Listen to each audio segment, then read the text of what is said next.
Let's talk about encryption, the secret source of data security. Think of encryption as scrambling your data into an unreadable mess. There are two main types: client-side and server-side. Client-side encryption is like encrypting your data on your own device before it even reaches the cloud. Server-side encryption is when the provider encrypts your data on their servers.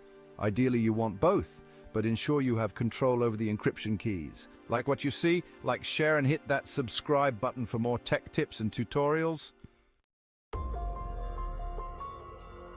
All right, let's talk about access controls. Implement role-based access controls so different users have different levels of permission based on their needs.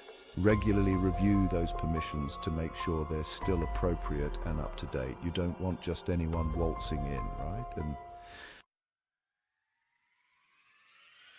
this one's crucial, folks, data backup.